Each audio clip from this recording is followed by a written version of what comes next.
And I always give it a minute to make sure the sound and stuff is all working. And people watch live on YouTube, or they have to join this application? YouTube. This is just for the video conference calling. So this is just for me and you. They watch on YouTube. And it's live right now on YouTube. Yep. Okay. It looks like it's live. I hope it's live. So yeah. Yeah, it looks like we're live.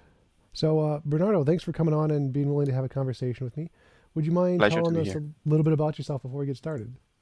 Sure. My education is computer engineering and philosophy. Most of my professional career has been in science, computer engineering. I do have a PhD in philosophy as well, but that's sort of my second life. I write books, articles, essays on philosophy, especially about the mind body problem, philosophy of mind, ontology, all that good stuff.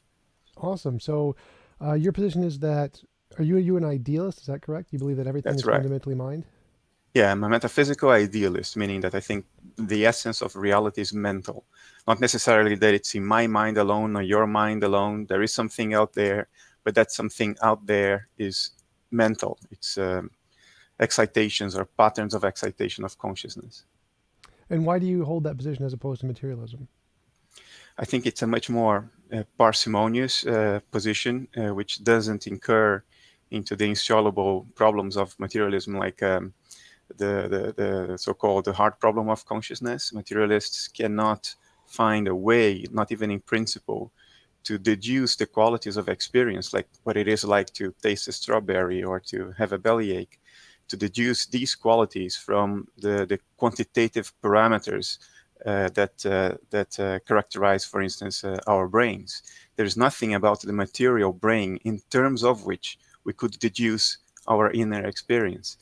And I think they incur that problem because they invent this category called matter outside and independent of mind. And then they try to reduce themselves to it, which is impossible. It's like a dog chasing its own tail. So I think the explanatory power of materialism and the logical consistency, the parsimony, is much superior because an idealist would just say, well, there is something out there, all right, but it is mental as well.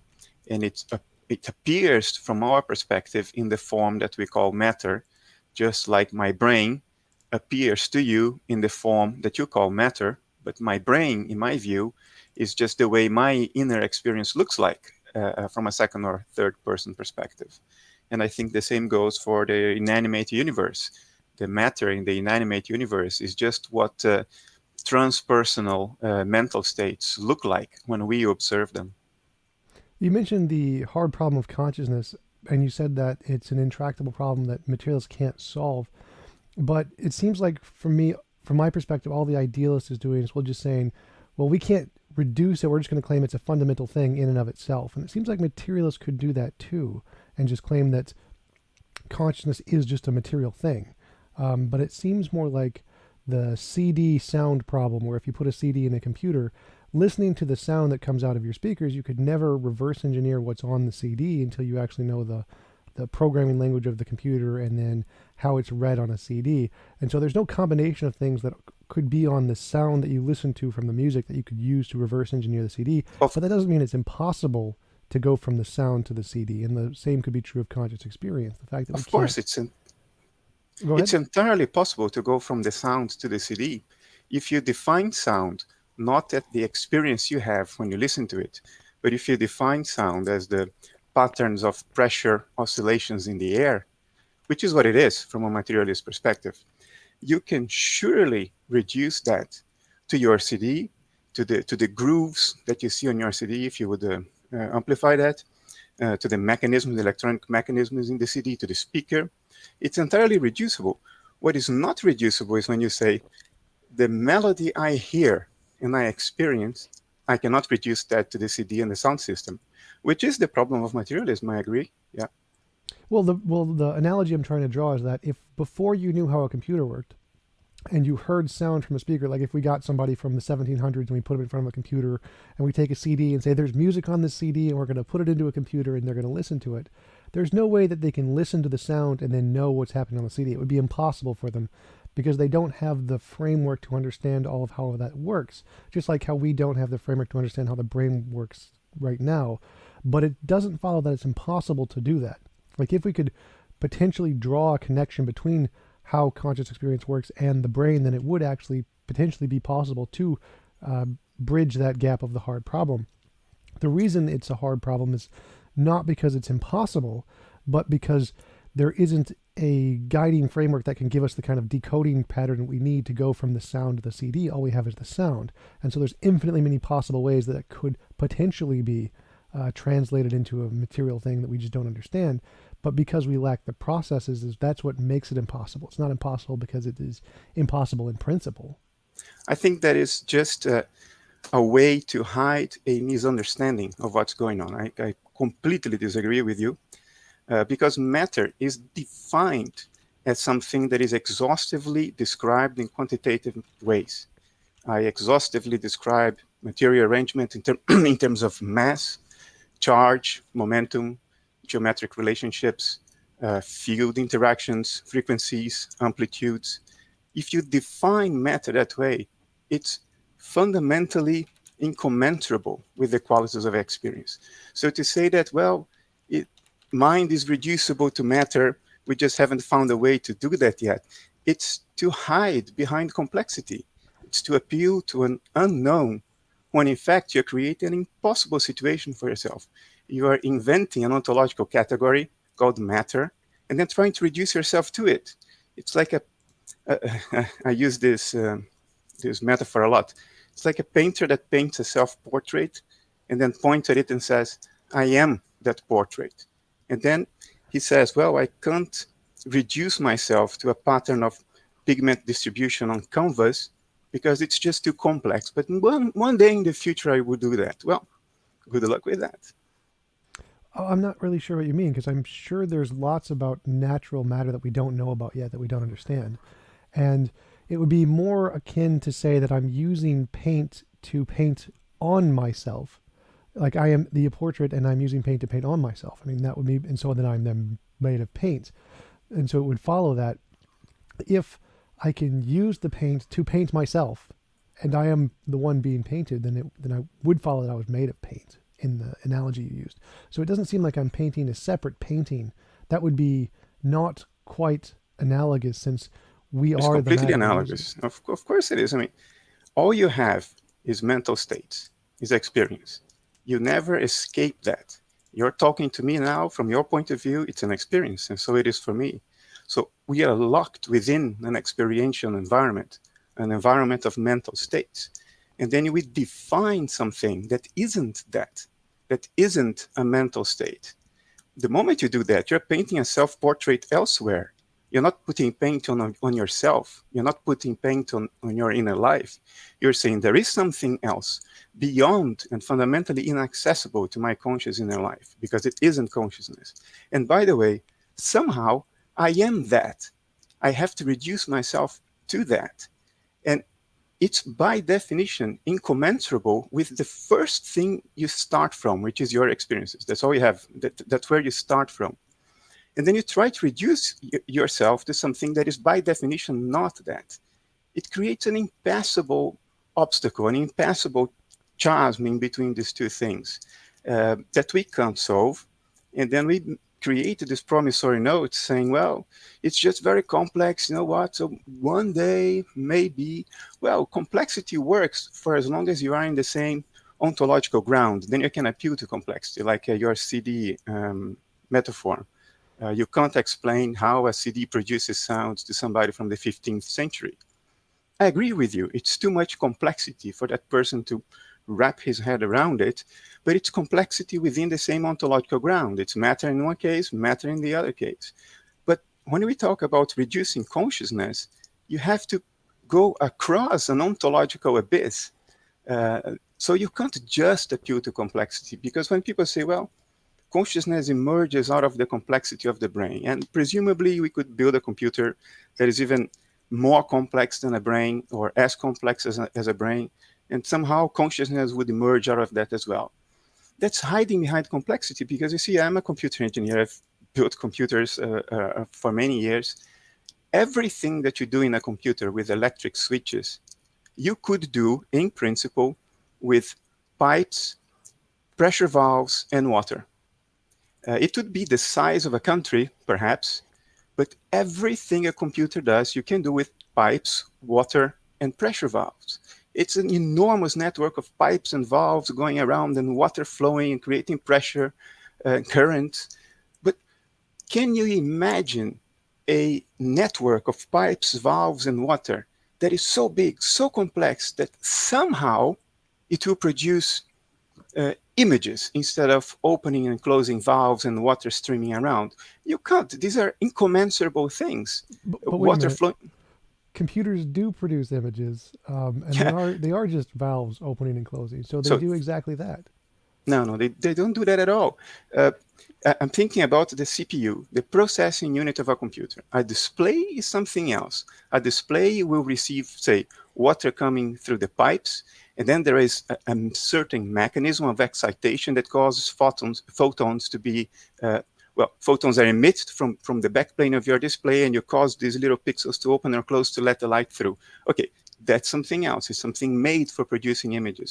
But my brain is not producing images, projecting images outside. I'm not a display. I'm not a projector. My brain is computing. It's performing data processing. And somehow that data processing is accompanied by experience. So the analogy would be a CPU, a central processing unit in a computer, performing all this data crunching, these data calculations it does, and being so complex that somehow the data processing of the CPU is also accompanied by experience. In other words, your computer processor has an inner life. There is something it is like to be your computer processor. That's absurd. No matter how complex you make your computer processor, at the end of the day, it's still just opening and closing electric switches. And you can have a whole lot of electric switches, countless electric switches, but it's still just opening and closing those switches. It's just like the valves are just opening and closing and letting water through or not. You may have a gazillion valves and a gazillion pipes, but it's still doing just that. So it's an appeal to magic to say that something so incommensurable, by definition, incommensurable with respect to matter, can arise out of sheer complexity. It's hand waving. Well, I'm not saying sheer complexity. I'm saying that there is some mechanical process that can produce it. Just saying complexity wouldn't mean anything. So I'm saying that when you mentioned that we're not projectors, well, I would just disagree. I'd say the consciousness is essentially just a screen that is a projector, essentially, and where it's just created by some mechanical process we don't understand. Just like in the 15th century, the sound is produced by by a mechanical process that the person doesn't understand, and they would make the same argument. They'd say, "Oh well, there's clearly this CD is not made of sound. Sound is something ontologically separate than this CD. There's obviously no sound in it. You shake it, there's no sound. You can bend it, there's no sound. You can't break it open and find sound. There must ontologically be different categories." And that argument seems to be exactly the same as your argument, where our conscious It's experience is completely just different. I mean, you can keep on repeating this, and we will agree to disagree at the end. Uh, you can produce material phenomenon out of other material phenomena that seem to be of very different classes. Sound, visual images, photons, whatever. But you have to remember that you have to abstract away your experience of those phenomena. You cannot talk about sound in terms of what you hear, images in terms of what you experience when you see it. You have to talk about images in terms of photons, of different energies or frequencies. You have to talk about sound in terms of frequencies of air pressure oscillations. And you have to remove your experience of those, because otherwise you're just begging the question. You're appealing to the very hard problem that you're denying if you do that. So can air pressure oscillations be rationally reduced to the movements of a speaker? Of course it can. Can the movement of a speaker be rationally reduced to the flow of currents and voltages that drive the speaker? Of course it can. Can that be reduced to an electronic circuit that produces those currents and voltage variations? Of course it can. And can the electronic circuit then be understood to pick up its input from a magnetic disk or an optical disk? Of course it can. If you remove your experience from all that, there is a very clear chain of causation. And you can explain these wildly different physical phenomena, such as air pressure oscillations on the one hand, and patterns on an optical disc on the other hand. You can reduce one to the other. There's enormous complexity in between, but there is a rational chain of reduction. The problem is when you put experience and you say experience arises from something that I define as not being experiential, then you run into trouble. And you know, nobody can articulate, at least in principle, how a jump from material arrangements to qualitative experience could at all be made. I can argue in principle that a computer I don't understand does stuff that I don't understand. I don't know how it's doing that, but I can argue in principle, in terms of first principles, for how that could conceivably be happening. But we can't do that when it comes to the hard problem of consciousness. And I think the reason we can't do that is because we made the problem impossible to begin with by defining matter as something that is completely abstract, has none of the qualities of experience, is defined exhaustively in terms of quantities, such as mass, charge, momentum, geometrical relationships, and all that. When we do that, we make it by definition impossible to return from that realm of abstraction back to the only thing we have, which is the realm of qualitative experience. And if you don't accept this, then you have to say, give a promissory note. You have to say, well, it's just somehow it's a matter of complexity, and one day we will get there. But then I would repeat the answer I gave to you earlier, which is, doesn't matter how complicated you make a circuit of pipes, water, and pressure valves, you cannot make that thing create experience. There is no reason for you to think that. Let me give you another example that maybe is easier to understand. Imagine you have a hi-fi system and produces sound, right? It's all it does. It has speakers. It induces air pressure oscillations in the environment, and you pick it up as sound. And you say, okay, now let's make this hi-fi system more complex. I'm going to add boosters, filters. I'm going to add more speakers. And then after you do that, you say, I'm going to make it even more complex. And you add some feedback mechanisms and more speakers, more boosters. And at some point, you make it as large as a country, full of speakers and filters and all that. It will still not produce images. You cannot get a hi-fi system to produce images by adding speakers to it. For the same reason that you can't make a computer generate experience by adding transistors to it. These are incommensurable things. Making sound more complex doesn't make it visual. Making a computer more complex doesn't make it suddenly have experience if it didn't have in the beginning. Because all you're adding to it are things of the same kind. You're adding more transistors, you're adding more interconnect wires or traces on a PCB.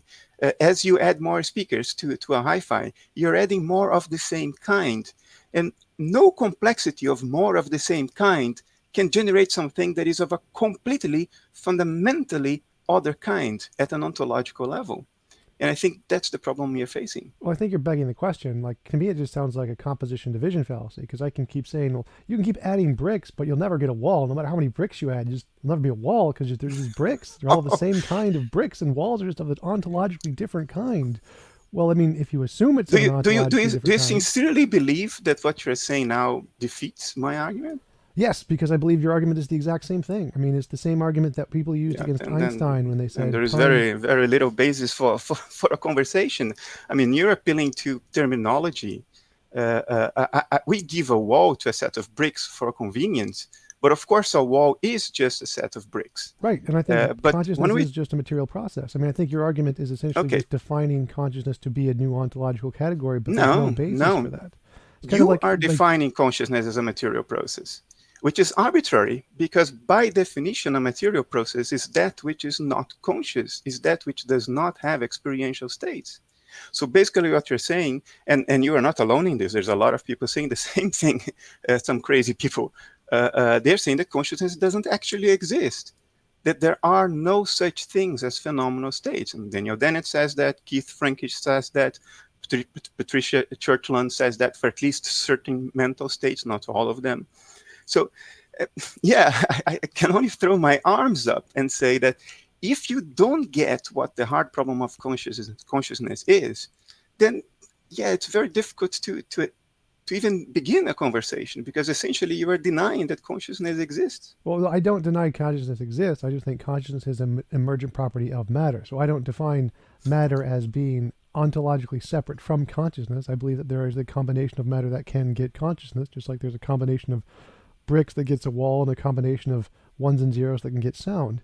You just have to find the right medium. So, I mean, your argument seems to me to be a lot like the argument that philosophers used against Einstein in his theory of general relativity. They said, no, time can't bend. Time isn't a physical object. It's just a category error between two different ontological states. Time isn't it's a philosophical concept. It can't physically bend. And then Einstein came along and said, no, it literally does. Here's an experiment to prove it. And then he did, and then they were all just defeated. So I think that your argument seems to be kind of like an argument from ignorance, where we define consciousness in this way, we define matter in this way, therefore the definition is incompatible. But reality doesn't care about our definitions at all.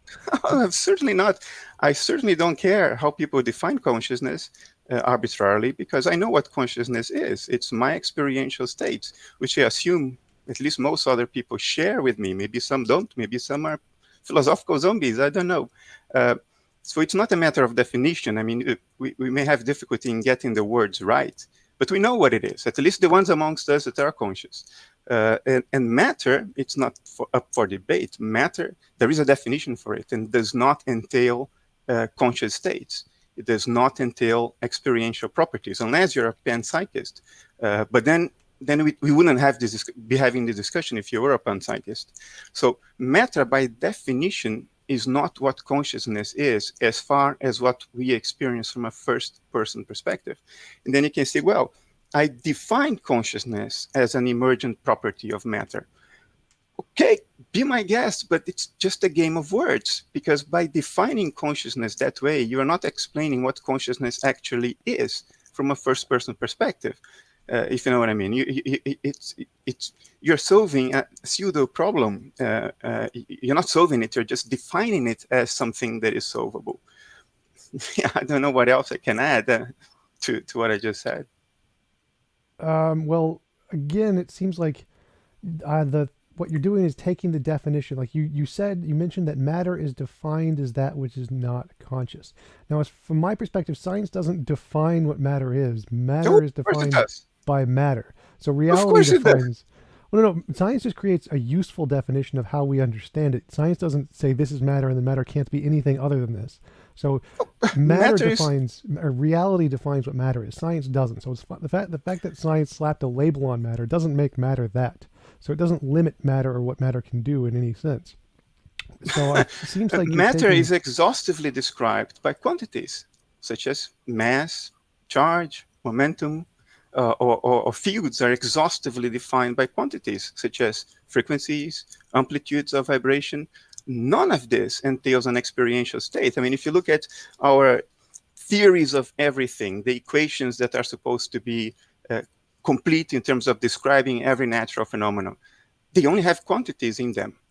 And the bridge between a quantity defined as a variable in physics and an experiential state is completely arbitrary. Spin up could be warmth, spin down could be cold, or the other way around. It's completely arbitrary. There is nothing about the properties that exhaustively define matter in physics. And I disagree with you that there is no definition of matter. Of course there is. It's the basics of physics. And what materialists will say is matter is that which is described by physical equations. Otherwise, if you say, well, I will change the definition of matter, and I will say that matter also entails experiential states. Okay, but that would make you a panpsychist, not a materialist. Or you could say matter is what physics describes exhaustively, meaning nothing is missing from that description. And that's all there is. There are no experiential states. Okay, that would also be an internally consistent definition, but of course it would leave out the one undeniable thing about existence, which is that there are experiential states. Well, that's my main disagreement with you, is where you say exhaustively. Well, all the scientific and physics descriptions are just that. They're descriptions. They give us nothing about ontology fundamentally. There could always be more stuff there that we don't understand. And the fact that all of our descriptions entail purely just numbers and masses and the other things you mentioned, that doesn't mean that is what exhausts the ontology of matter. There could be more there that we don't understand, and that may not include consciousness, but it may include ways to get consciousness through emerging properties. Science makes no ontological commitment if done correctly. Science is not materialistic. Science is not idealistic. Science is a description of the behavior of nature, or a method to describe and predict the behavior of nature.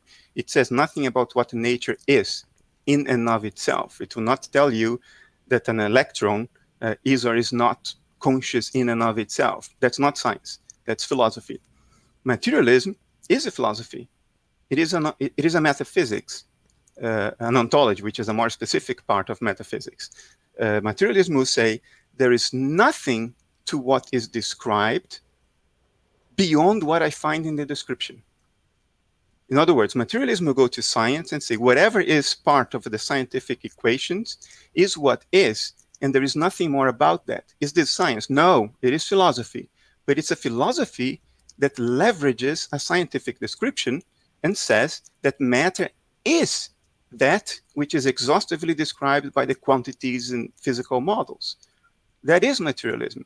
If you add anything to that, if you add experiential or phenomenal properties to an electron or a proton, that's already panpsychism. Now, if you say, my physical models may not be complete, there may be things about nature that I haven't found out yet. God knows, in dark energy, dark matter, whatever, supersymmetrical particles that we haven't found yet, whatever. You can still be a materialist even if you admit that those equations may not be complete, so long as you say that these things that are missing can also be quantitatively described and added to our set of descriptions that exhaustively defines nature or describes nature. So even unknown properties, unknown today, can still be part of a consistent, coherent version of materialism if you say that those properties are exhaustively defined by quantities and added to those equations. But no equation you can possibly conceive will give you a means to deduce from it what it feels like to be anything in nature. Because this, what it feels like to be, is a quality. It's not a quantity. There is more to experience than the quantities that define it. If you are born blind, I can give you the frequencies of oscillation of every color in the visible spectrum, and it will not allow you to understand what it feels like to see a color. If you are born deaf, I can give you the precise power spectrum of a Vivaldi sonata plus all the phase information, and you still not know what it feels like to listen to a Vivaldi sonata. For exactly the same reason, even if one day we arrive at a theory of everything that works, that unifies the micro universe with the macro universe, quantum physics with relativity, gravity, and all that, it will still be an equation that is manipulating quantities. And for somebody who does not have the senses to experience the universe through hearing, through seeing, that equation will be missing something very important, which is what it is like to experience it. And my point is, materialism is the philosophy that says that whatever science can model is what is, even if we are missing some things, but we can model it in the future, make our equations bigger, create more physical properties. That's all there is. And my point is that fundamentally misses what it is like to experience, even if you can abstractly describe and correctly predict the behavior of every last elementary particle in the universe. Right, but so if we imagine like there's a material process that we can use that can make a non-material thing or non-conscious thing conscious, we can add the property to it. And we actually know there are some processes that do this. It's called childhood, birth, reproduction. We can see that there's a material process going on there with something that is not conscious, or as far as we can tell, becomes conscious, as far as we can tell. And so it seems like you're begging the question.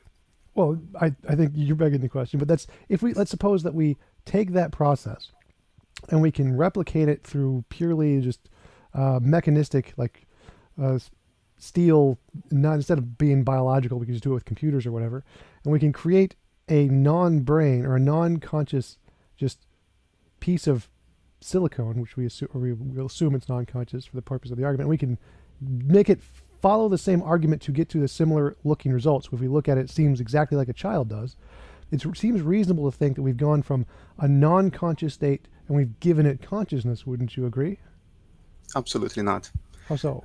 You're thinking in a subtly dualistic term, in very nuanced dualistic terms.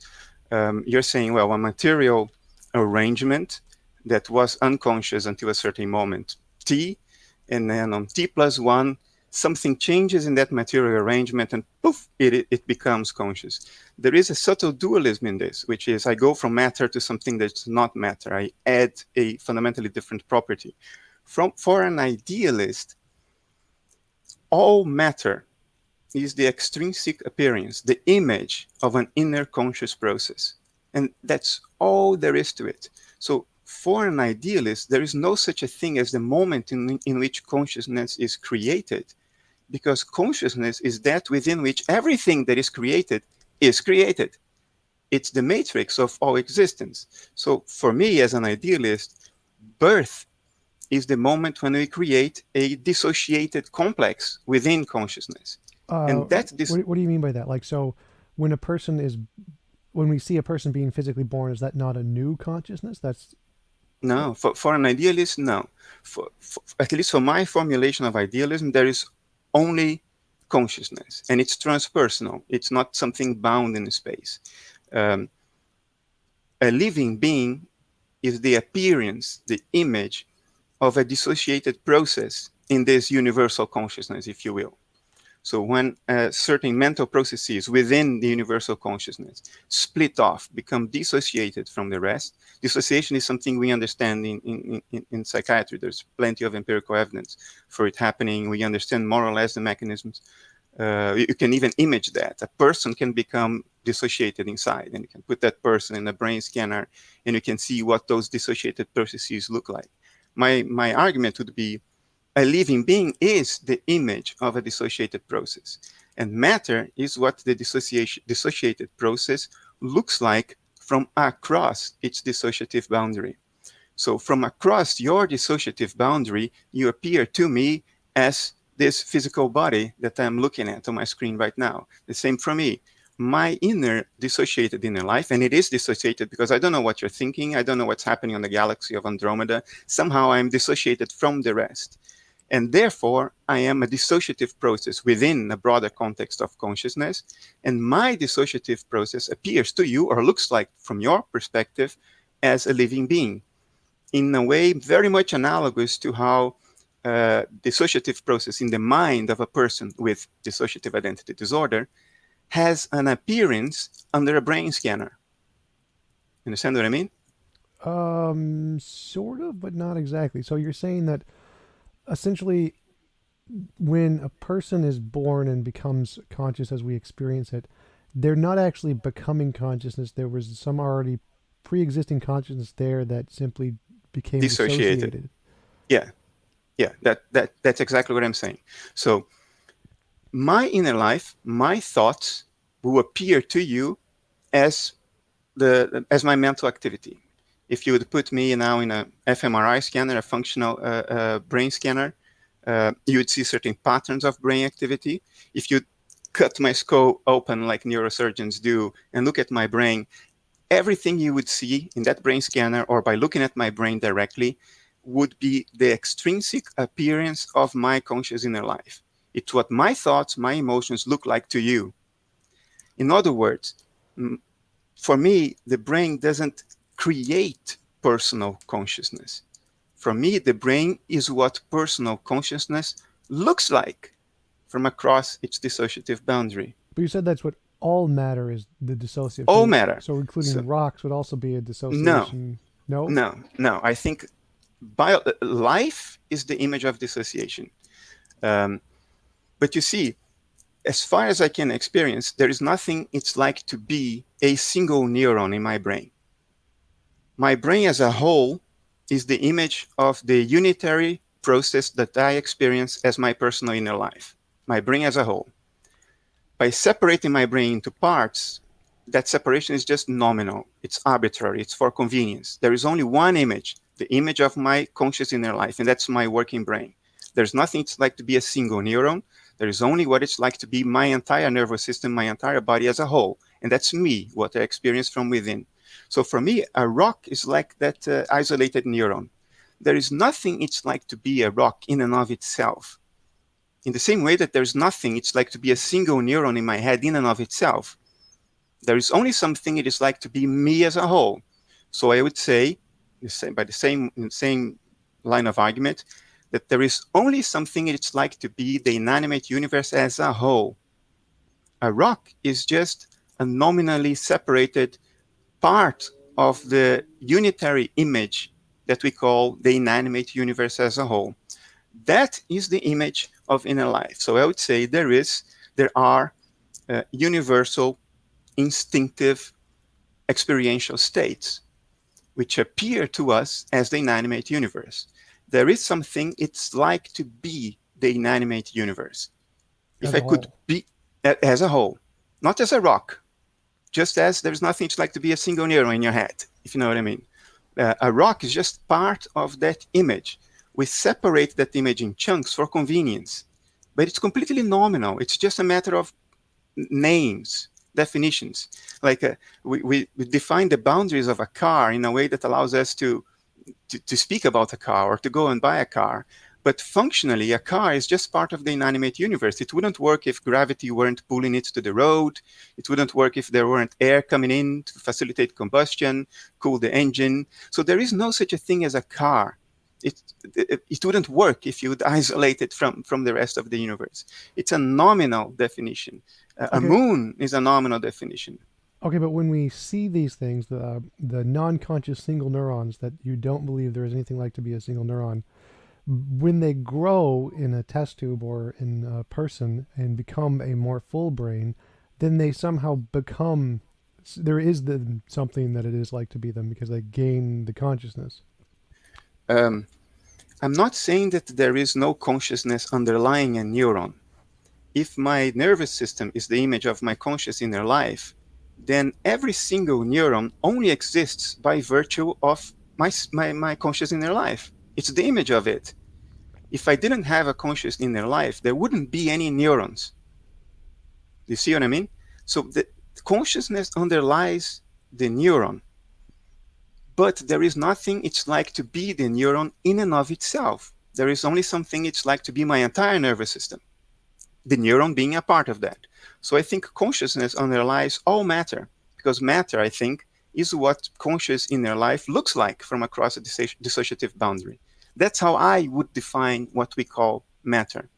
But consciousness underlies a rock. If there were no inner life in the inanimate universe, there would be no rock, because a rock is part of the image of that inner life, of that conscious inner life. But there isn't anything it's like to be the rock in and of itself. It's just part of an image that's grounded in conscious states. So consciousness underlies all matter. The question is, what corresponds to dissociated alters of consciousness and what doesn't? But it's all grounded in consciousness. But right, so if we have one rock and there's nothing that's like to be that one rock, but if we combine lots of rocks together into essentially a brain, a physical brain that's just made of rocks, there is something that's like to be that brain. I think the image of a dissociative process in universal consciousness is biology. So I don't think if you put enough rocks together, you could create a dissociation in the universal inner life of the inanimate universe. So if we actually did create artificial intelligence with silicon, would that disprove your theory? No, because intelligence has nothing to do with consciousness. Intelligence is a particular way of manipulating data and reacting within an environment. I've worked with artificial intelligence for a long time. I completely believe we will be able to come to, if we don't kill ourselves before that, we will get to a point where we will have machines that are indistinguishable from people and probably more intelligent than people. But I don't think... You'd say they wouldn't have consciousness. I think consciousness would underlie them in the sense that consciousness underlies everything, but I don't think they would be the image of a dissociative process So they would be in more like the consciousness. rocks and not like the people. Yes, yes, there would be nothing it's like to be that robot in and of itself.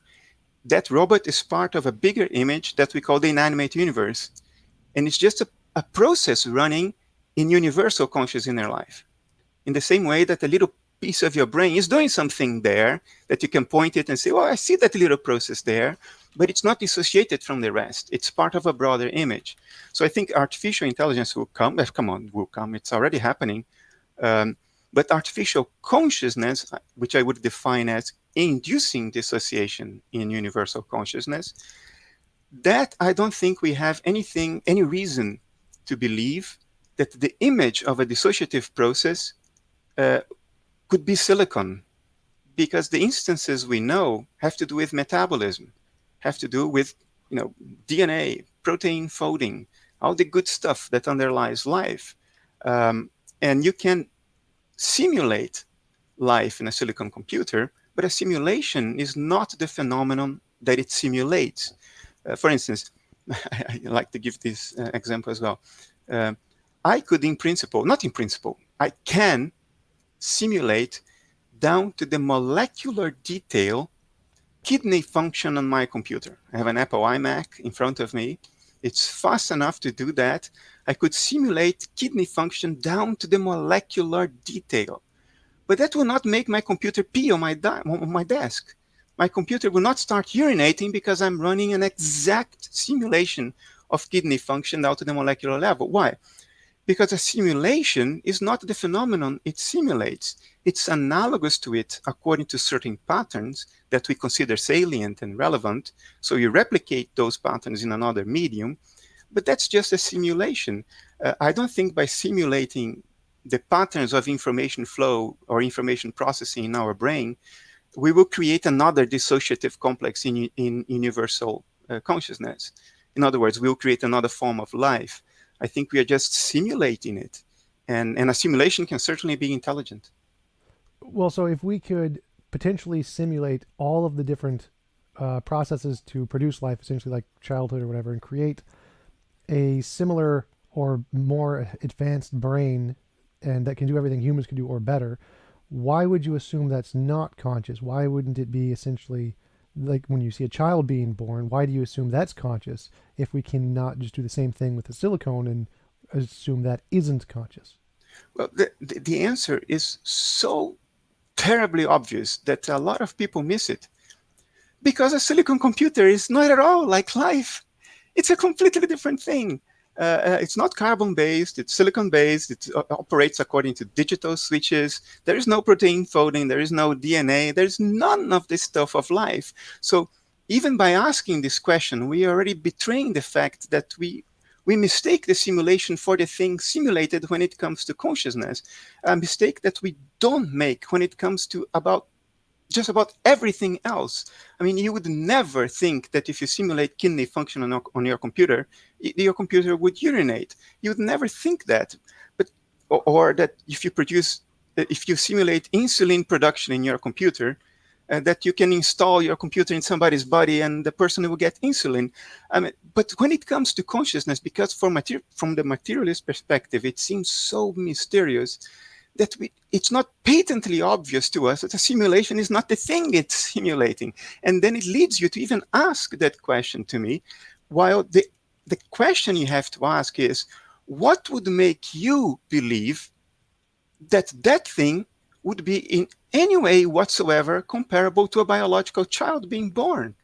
What would make you believe that? That is the question. Well, you like use your liver example. Instead of simulating a liver, we can make a liver without using folding proteins. We can literally just physically build one out of pipes and pressure valves and mechanical processes. So it can potentially produce urine doing that using non-biological systems. So it seems like just like a non-protein based liver can produce urine, a non-carbon based life form or brain could produce consciousness, because that seems to be like a process in the same way. But that's the thing. In one case, you are not running into the hard problem. And in the other case, you are. For as long as you're operating within the same ontological framework, the same metaphysical ground, so to say, then yes, we probably will be able to produce a liver. It's not the case today, but we will probably be able to produce an artificial liver and an artificial pancreas and an artificial kidney, which, by the way, does exist. It's called a dialysis machine. Um, but it's within the same ontological ground. But the moment you say, okay, now I come from the sphere of structure and function, and I go to the sphere of qualitative feeling, that is the abyss. That is the jump. There is nothing about material arrangements that would allow us to deduce, even in principle, what it is like to have an experience, what it is like to pee, what it is like to have indigestion. Do you see what I mean? Well, yeah, but we don't technically need to solve the hard problem to potentially produce consciousness. Because, for example, it's impossible for me to imagine what your experience is like, or for you to imagine what my experience is like. We're trapped in our own little conscious shells.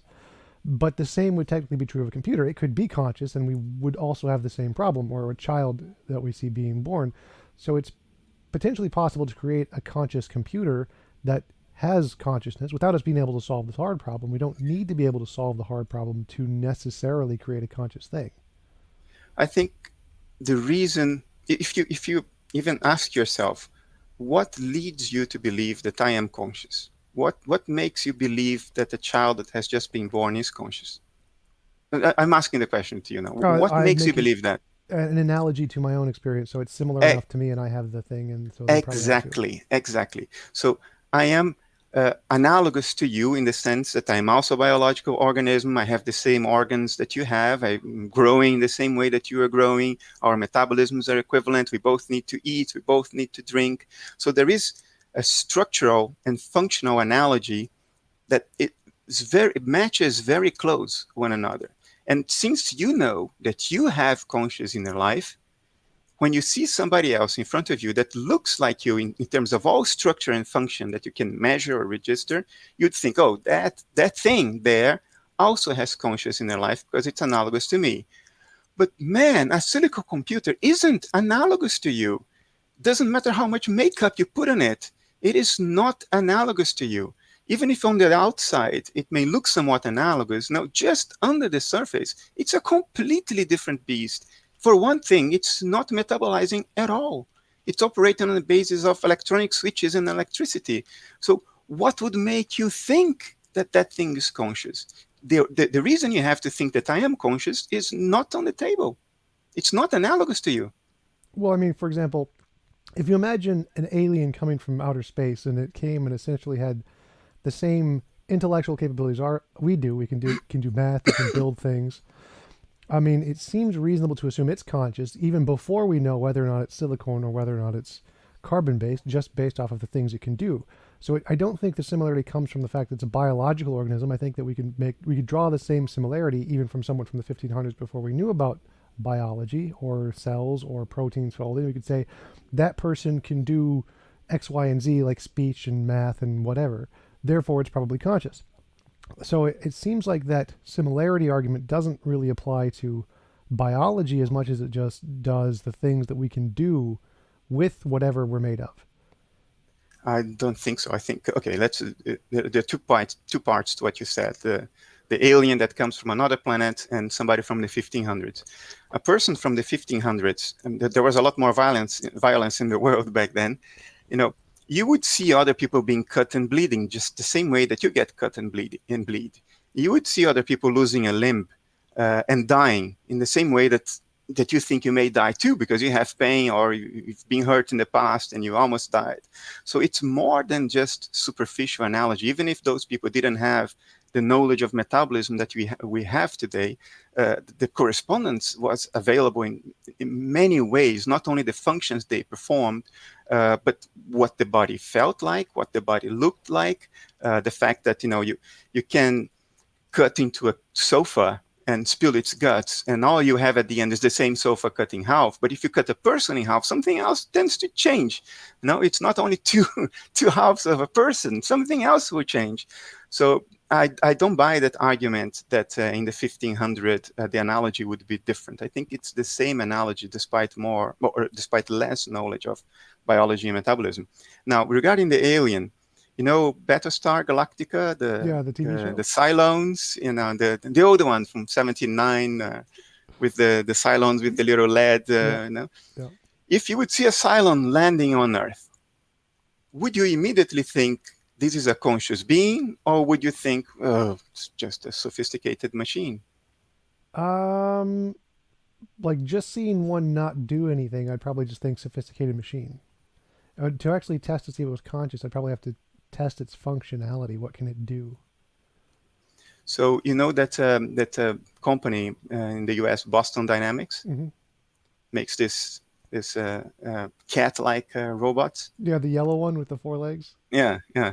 So if you see that thing, you know, it's behaving just like an animal. Do you think it's conscious? Probably not. No. If you cut it in half, you just have two halves of a robot. And if you cut a cat in half, something else happens. So Right. that's my point. The analogy is deeper than I think we assume. And I think we are operating on the basis of these analogies, even at an unconscious level. So if you take a robot and you put a simulation of skin with rubber, like in that movie, not AI, there is a recent movie with a Swedish actress, and the back of the skull, you see it's a robot, but on the front, there's a simulation of skin. Oh yeah. It's So I think I know what you're talking about. yeah. So we have to replicate appearance to create that uncanny valley, that feeling that, oh, this thing may be conscious. So that already betrays the fact that we are looking for analogies to ourselves, that we are looking for similarities. But if the similarity is literally skin deep, then a little bit of more reasoning will lead you to conclude that, hey, I don't actually have a reason to think that this entity has a conscious inner life of its own. There is consciousness underlying that, in my view, but that's the consciousness of the inanimate universe as a whole. But consciousness of its own, dissociated conscious processes, I think we make that attribution only on the basis of similarities or analogies to ourselves. Yeah, physical ones for sure. But can't it go the other way? So just like we would assess whether or not they're skin deep and say, oh, it looks human, but then, oh, we realize it's a machine, not conscious. We could go the other way too and say, like the Battlestar Galactica example you used, it looks unconscious, but then when we actually talk to it, like those the ones from what's it? The human Doctor like, Who. Doctor Who. I love Doctor oh, Who. yeah. The ones that don't just destroy everything. I mean, they seem conscious. Like they seem like they could be conscious because we would interact with them and say like, oh, they have a further level of beyond just the skin deep assessment. So it seems like just as we could assess it to go in the opposite direction where it's just it seems human and we would give it conscious initially, but it's not. We could also do further assessment and say it doesn't seem conscious, but then, oh wait, we discovered it actually has these processes. Like maybe it is. So it seems like it could go both ways in that sense. If I understand you correctly, what you're saying is that an assessment of function is enough to make an attribution of consciousness. I don't think that's the case, because you see, if we can create a complex enough artificial intelligence on a silicon computer that function-wise you wouldn't be able to distinguish, I can conceive of that. Not only conceive, I believe it will happen. Okay. But if you keep in mind that those are still microelectronic switches opening and closing that produce the function that sort of stimulates you to attribute consciousness, would you make that same attribution if I can reproduce the exact same function, but with water pipes and pressure valves? I It's would, yes. So I think that would really. actually, yes, because I think it is the process itself that consciousness is. So I would say that yes, if you create like a giant like planet-sized pipes and water pressure And valves, water, and yeah, I think that could you would actually think be it's conscious. consciousness. Yes. Even if you could walk within it and touch every pipe and see the valves working and hear the water flowing or getting wet yourself and walk around it, you would still think that the global thing is conscious. Yeah, I think that is definitely possible. So what is different about this planet-sized contraption of pipes, water, and valves? What is it about it that is fundamentally different from a single water pipe and a single pressure valve in front of you? Do you think one water pipe and one pressure valve in front of you is conscious? No, Do you think two are? no. Well, 10,000. I don't think the number is what's important. I think it's the process within them. So, like, if I look at a dead body, I think that's not conscious. But if you pass electricity through it, then I think that it could be conscious because of not the number or complexity of the system, but the process within the system. So I think it's the process that's going on within the system that produces the consciousness, not the size or complexity of it. Okay, at this abstract level, I think it's reasonable what you're saying, but let's get more concrete. So somehow adding water flowing in more pipes, in more different directions, and more valves would allow you to add this spectacular extra property to the system, which is accompanying experience. So a few water pipes and valves moving water around inside my house is not conscious, but a planet-sized water pipes of the same kind, moving the same water in the same kind of way with the same valves, somehow that would have the additional extraordinary property of having inner life. You think that's plausible to you? Yes, I think that is possible. I think that it is the process that goes on, even like just the water pipes in my house. If we could organize them in a complicated enough way, those could be conscious. I think that if the consciousness is a result of the different pressures in the different valves producing and interacting with each other to create different kinds of complicated computational systems, and that's all consciousness is, as far as I can tell. It's just like we have a visual cortex, which I'm not sure how you perceive the different parts of the brain and how they function and what we visualize, but we know we have a visual cortex, and that's what does the vision stuff in our brain. We have a auditory areas like the Broca's area and Wicked's area, and the dorsal and ventral streams of the brain, and different parts of the brain do different things. And the reason that different parts of the brain do different things is because they're different combinations of those pipes and the pressure valves. And so I think that the consciousness as a whole is, again, just another one of those pipes and pressure valves things. But okay, back to the analogy I made earlier. Would adding more speakers to a hi-fi system ever allow the hi-fi system to produce an image like a television? Actually, yes, because you can take high enough vibrations of sound, and if you vibrate like a piece of metal that has sand on it, it'll produce an image. So if you essentially have enough of those things, like if you have enough of those sound, the speakers or whatever, that produces essentially a metal plate with sand on it, you can produce an image. And so, yes, it is technically possible that sound can produce an image. I think you're abusing my my metaphor. The point I'm trying to make is that image and sound are two incommensurable things. That's why you have eyes and ears and not the same organ system to pick up on both. And adding complexity in one of these spaces, the space of sound, will never allow you to create something in the space of images. It just creates more complex sound. And you can go in that direction ad infinitum, and you will have infinitely complex sound, but you not have an image. Maybe my sense of plausibility is different than yours, but to me, I cannot imagine adding enough pipes and pressure valves to have a system consisting of pipes and pressure valves and water magically have inner life. Well, let's go with your sound example again. Like, if you produce enough sound with enough energy behind it, it will in fact separate the electrons from the atom, and then it will create light. So you can actually create images if you produce enough sound. It'll just take a whole bunch of sound. The analogy has a limit. I'm trying to illustrate incommensurability with the analogy between sound and light. Oh, absolutely. I totally understand what you're going for here, but my argument is that just in the same sense that you can stretch the analogy and go to, if you add enough sound, you could produce light indirectly. I think the same thing could apply to consciousness too. No, because the very way you have reasoned about this means that there is a way, in principle, to deduce the emergent properties from the properties of the constituent systems, the constituent components. In other words, there is a way to deduce the images from the sound, so to say. Because that's exactly what you're saying. You're saying, I can, in principle, conceive of a reasonable way to deduce the emergent property from the constituent systems, from the speakers or the pipes and valves. But the heart of the very problem is that the statement that you can do that for everything that we call um, uh, weakly emergent properties, like sand dunes. Sand dunes are an emergent property of sand grains and wind. Yep. But you can deduce sand dunes from the properties of sand grains and wind. Actually, you can run a simulation on your computer, and you have the sand dunes forming and moving. You can deduce the shape of a snowflake from the properties of water molecules.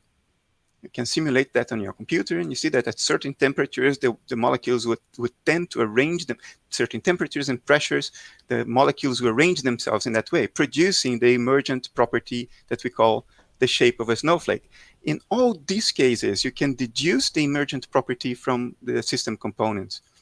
But the claim of the hard problem and the challenge of the hard problem is that consciousness is not weakly emergent. It's strongly emergent, which is a code for we have no idea how it happens, because nobody has put forward a rationale for deducing the qualities of experience, at least in principle, from the characteristics of the components of the system, in this case, the molecules that make up your brain. And that is the challenge. And I think the burden here is on those that want to answer that challenge. The burden is not on me to prove that it cannot be deduced. The burden is somebody else to explain how it could be deduced, at least in principle, instead of appealing to an unknown, appealing to, well, it's just so complex that it's beyond our capability to understand. But one day we'll get there. That's not an answer. That's hiding behind complexity. That's an appeal to an unknown. I would even say it's an appeal to magic. It's an appeal to something supernatural. To me, Tom, in all honesty, to say that if I add enough pipes, enough water, and enough valves to the system, suddenly it will become conscious. To me, this is as much an appeal to magic as any miracle that has ever been claimed by any prophet on this planet. It's probably worse. It's probably more magical than that.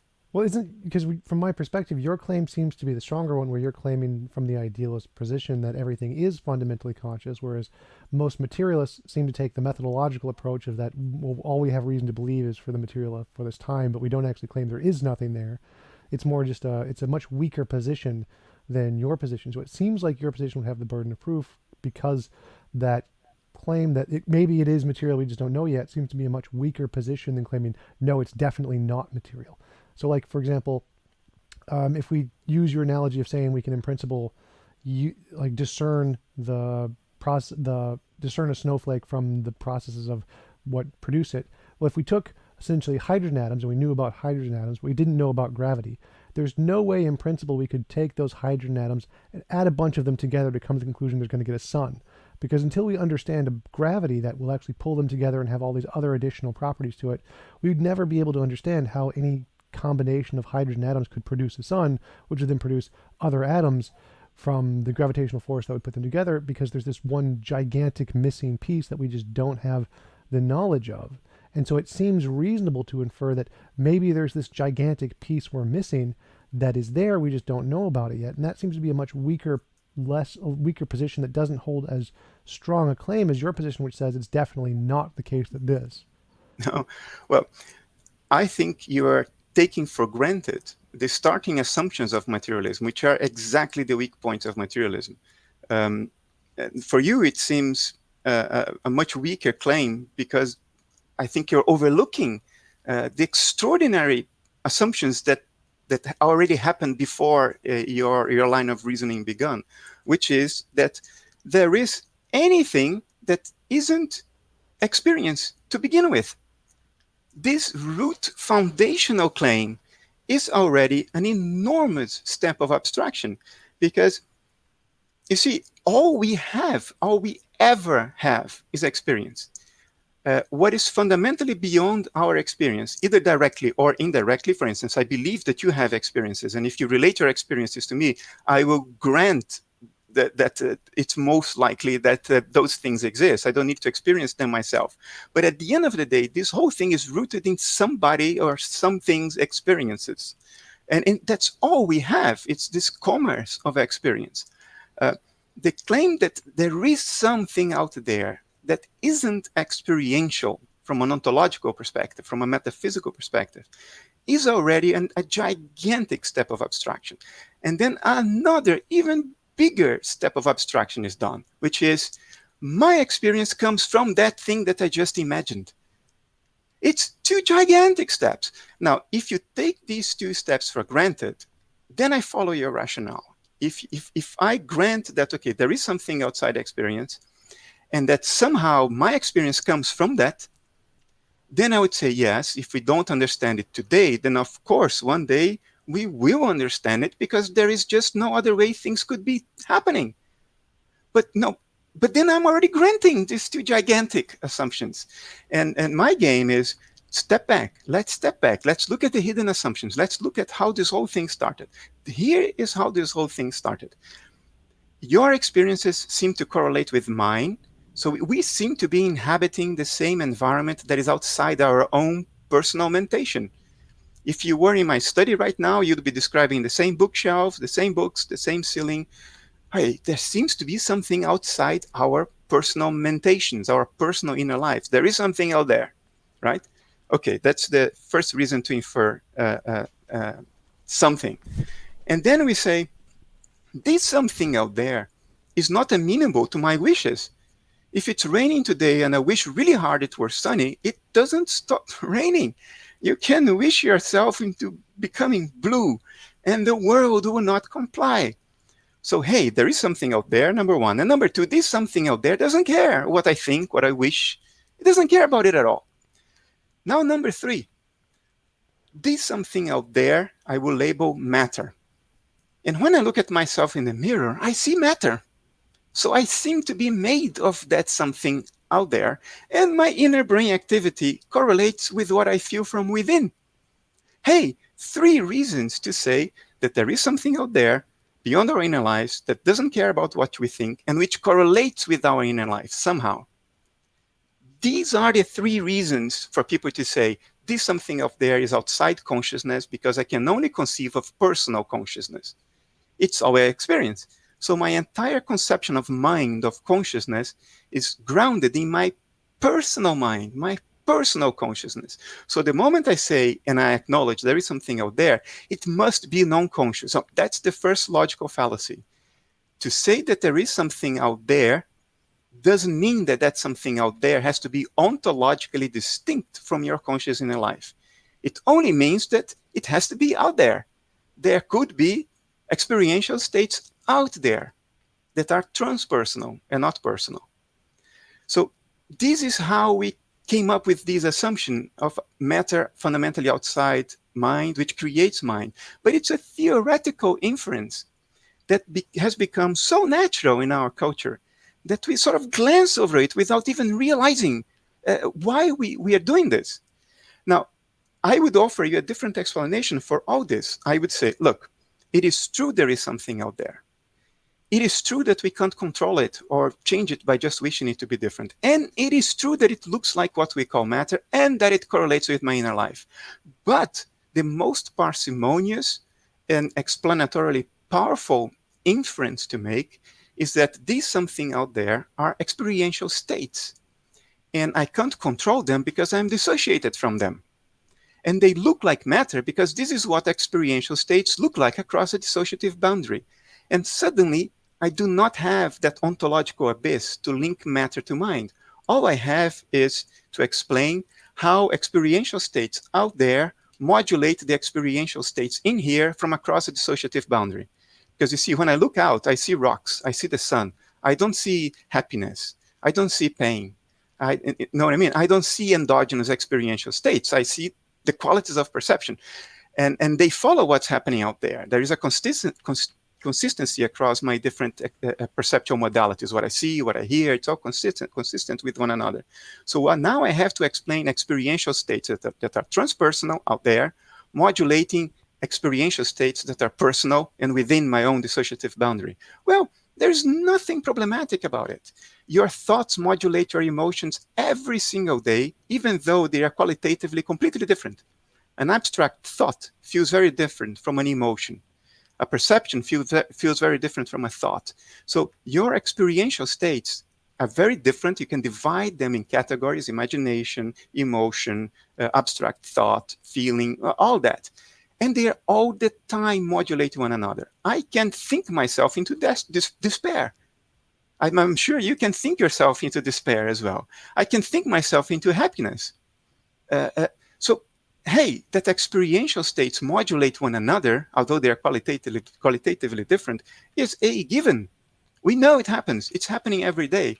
All I need to infer now is there are experiential states out there that are transpersonal, and from across the dissociative boundary, they are modulating my inner experiential states. And the hard problem disappears. Now you have only one ontological ground: experience. And you have different modalities of experience. And you have this thing called dissociation, whose image, the way it appears to us, is biology. Oh, Okay, now sorry for this long no, totally discourse. fine. I really enjoyed the beginning part. The first three things you said, I totally agree with. So we have this, everything comes through us in the form of experience, and there's some thing out there that doesn't conform to my experience. So like, there's some difference between my imagination and my experience. If I imagine a unicorn, I don't see a unicorn. If I want to turn Exactly. blue, I don't turn blue. And Yeah, it seems the case that the thing on the outside has power over my consciousness, and my consciousness doesn't have power over the thing on the outside. Like, for example, we can change our consciousness. If I stick an electrode in my brain, I can see all kinds of colors that I didn't want to. I can, like, stick it in or the can right take a place. pill, Yeah, can get exactly. drunk. Yeah, take some like heroin or something. All kinds of, Exactly. and so Of it course. seems like the stuff on the outside can affect my consciousness, but my consciousness can't affect the stuff on the outside. Oh, Like you of said, course I you can't. can. Well, you can. What do you mean? You can build a house. Not with my conscience. I can't like think a house. They're like house. Well, but No. it starts as a thought, and then that thought is embodied, of course. But of course, you can change the world, not by wishing it to Oh be yeah, different. but There is an that's interface. for sure. But that's the difference I'm articulating, is that because it seems like the consciousness is weaker or lower hierarchically than the external physical world or whatever that is, which may or may not be just another layer of consciousness, it seems like we shouldn't, the properties of the consciousness things that we have are different from the properties of the things outside of us in the world. And so it seems Definitely. strange to say that, well, we should just, those things outside of us are also consciousness because they seem to have different properties. And so to jump from the conclusion that we are conscious and those things have different properties, but they're also some form of consciousness. There's like a bigger consciousness out there that isn't our local kind. Seems very strange when none of the consciousnesses we know of seem to have any control over that external thing. It seems strange to assume that that external thing is just a bigger consciousness, especially because Okay. it has those different properties. These are very good observations. The transpersonal experiential states out there, of course, are overwhelming compared to our little dissociated consciousness. I mean, it's obvious. The inanimate universe, in terms of orders of magnitude, it's slightly bigger than our internal conscious states. Now, the way it exerts power on you, I would say it's very similar to the way you exert power on it. If I shoot a bullet next to your head, nothing will happen to you. One has to shoot a bullet in your head. The same thing, I can wish the world to be different, but nothing will happen to it. But but I can build a house. So there is an interface there, and that's the surface of our body. So the world out there can only affect you by affecting your interface, by making you feel cold because of cold air molecules touching your skin, or a surgeon with a scalpel. That scalpel has to go into your head.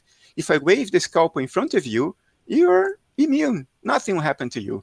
So there seems to be a consistent interface that is bidirectional. And I would say the interface is the image of the dissociative boundary. It is the dissociative boundary. It's what it looks like on the screen of perception. Now, to me, that a surgeon can take an electronic stimulation rod and poke your brain and make you feel all kinds of things, or that a pill that you can swallow like a psychedelic can completely change your inner life. How do I interpret that? For me, the surgeon's scalpel, the surgeon's electrode, the pill, all of this are images of mental processes in the inanimate universe. Uh, your personal mental processes also have images. If I put you on an fMRI right now, I will see all those different little processes going on here and there. So to me, this universe we inhabit is the brain scan. Is a brain scan. It's what the brain scan looks like. These are images of the mental processes in the universe. A scalpel is one of those mental processes. A pill is the image of another one of those mental processes. All matter is the image of mental processes. Now, when a surgeon's electric probe stimulates your brain, what you have there, therefore, is a mental process modulating another mental process, in the same way that photons coming from the outside modulate your experience of vision. It's the same thing. It's just that it's not going according to the channels that evolution made available to us, which is our sense organs. It's sort of hacking its way in, and it's causing a disruption. Of course, mental processes disrupt other mental processes. I mean, if I am feeling very distraught, I can think myself into becoming calm. I can disrupt my distraughtness by interfering with it with another mental process. And these two things would look differently on my brain scan. They would be in different brain areas. Thinking myself into calmness, that process would be here in the prefrontal cortex. The rest would be probably close to my limbic system, deeper in the brain. So yeah, one thing is interfering another. They even have to touch. You would see that happening on a brain scan as well. These processes have to sort of overlap a little bit and establish some kind of feedback mechanism in order for that influence to take effect. So for me, everything we are looking and we are perceiving around us are images of mental processes. And I would be very surprised if a surgeon's scalpel or electrode or a pill wouldn't interfere with my inner life the moment these things enter my body, the moment I allow them to come across my dissociative boundary.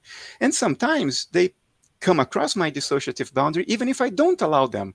I may wish that a bullet that's coming my way doesn't come into my dissociative boundary, but it will pierce through and it will do something. It may disrupt my dissociative process to the point that it will extinguish the dissociation. In other words, I would die. Yeah. Well, here's a question for you. So, is there anything that our consciousness can, or is there anything that an external stimulation like an electrode cannot stimulate in our consciousness that our consciousness could stimulate? I don't know.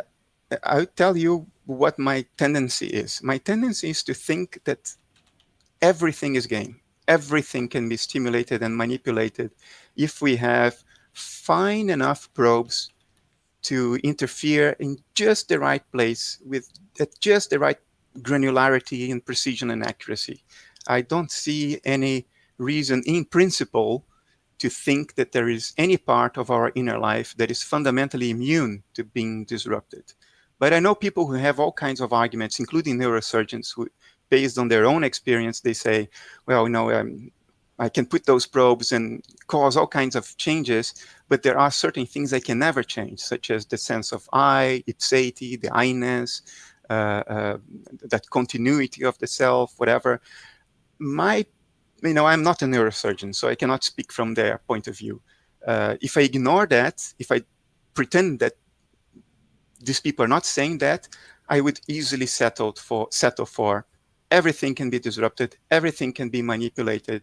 I think this image of my dissociative processes, my body, is a complete image. So there is nothing about my inner life that is not correlated with a part of my body.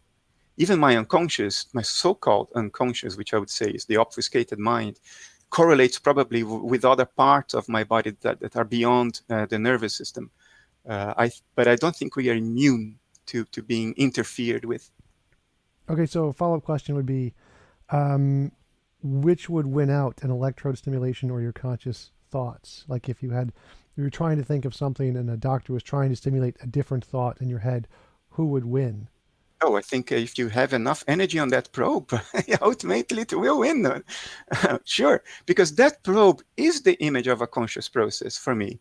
So I'm not saying that matter is winning from consciousness. I'm saying certain processes in consciousness can overwhelm other processes in consciousness. I think an electric stimulant, an electric probe running at 100 volts will overwhelm my deepest and most heartfelt wishes and desires. I don't think I can stop it, no. All right, and so if you essentially had to, so if you came to like Chinese room example, like Searle, what is his name? Searle, I think. John Searle, Yeah, 1980. yeah. So he used the Chinese room example where you're behind a door and you're essentially get to ask questions to whatever you want, and you get back answers that are intelligible and seem human. Do you have any way to differentiate, like essentially my space alien example, but there's a big wall in between you and the space alien? Is there any way for you to tell if it's a silicone non-conscious rock-based thing or a biological conscious-based thing? How would you be able to tell? Does your model give us any way to be able to tell the difference between those two? No, if the assumption is there is a wall and I cannot examine what is behind it to see if it's in any way analogous to me. In other words, to see if it bleeds, to see if it sweats, to see if it screams in pain if I poke it, to see if it stays alive if I cut it in half.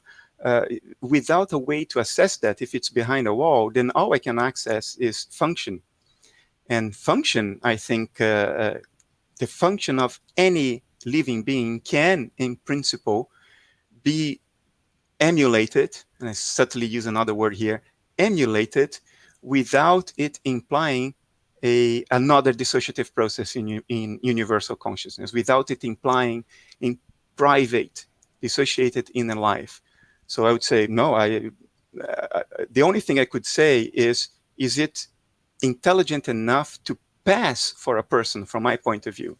In other words, there is a way to measure intelligence because intelligence, you can measure it through a black box. You put some inputs and you analyze the outputs. It's a test of function. Intelligence is function. And I think all function can, in principle, be emulated without life, without dissociation. So I wouldn't be able to tell whether what is behind that wall is conscious or not. Having said that, although Searle positions the Chinese room experiment as a criticism of strong artificial intelligence, the intuition he is appealing to is to deny that the Chinese room has conscious insight of what it is doing. In other words, he's appealing to consciousness. He's appealing to what it feels like to understand. And of course, the clerk inside the Chinese room manipulating symbols and writing things down in sheets without knowing what Chinese means, that clerk or the room as a whole does not have the conscious state that we call understanding. Because there is no understanding. But is there intelligence? Of course there is intelligence. Intelligence is function. And X hypothesis, the Chinese room emulates the function, duplicates the function correctly.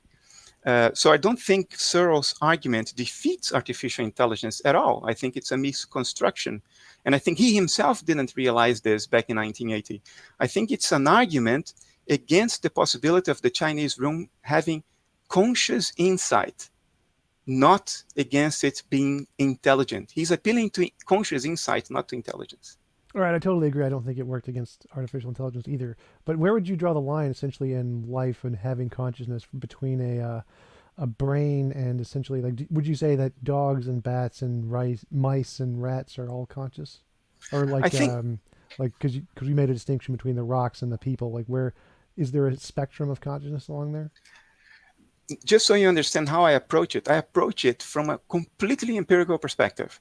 I know I am conscious, and I know that I attribute consciousness to others on the basis of analogy to me. But I can't be sure because I cannot access your inner life. I do not know whether you are a philosophical zombie. I don't know whether you are just structure and function, not accompanied by inner experience. I cannot know that. All I can do is make an inference based on analogy. So I think different people can reasonably differ on where they place the boundary because it's an inference and that there isn't a way to settle the dispute. So it's about what you consider to be plausible personally. What I consider to be plausible is to go down all the way to the simplest metabolizing organism, which would exclude viruses, because viruses do not have metabolism. But I think I find metabolism so extraordinary, such a such a distinct, idiosyncratic phenomenon in nature, so vastly different from everything else, that I am tempted to say that's the correlate with dissociation, with their being conscious in their life. So I would go down to bacteria, even to archaea. I think archaea metabolize, viruses don't. I think archaea metabolize. No, maybe I'm not sure. I have to update my biology knowledge, but I would go down to full metabolism. But I would exclude viruses because they don't metabolize. So viruses to me would be like complicated nanoscale machines. So if we had a metabolizing alien come to Earth and it seemed more intelligent than us in some sense, would you grant that it has a higher level of consciousness than we do? Would that be a problem for your worldview? I think metabolism as we know on Earth evolved on Earth. I think the chances that an alien that evolved in a completely separate way in another planet having the same kind of metabolism we have is not high. Although there could be some fundamental organizing principles in nature that would lead to the same thing elsewhere. I don't know, maybe. If your hypothesis was if it's a metabolizing alien, if I could have access to the physiology of that alien and see that it also has DNA, RNA, also does protein replication, folding, amino acid, all that stuff, then I would be tempted to consider it very plausible that the alien is conscious. But by definition, our notions of plausibility are grounded in the experiences within this ecosystem here, Earth. So when an alien comes, now all bets are off because all of our references are gone.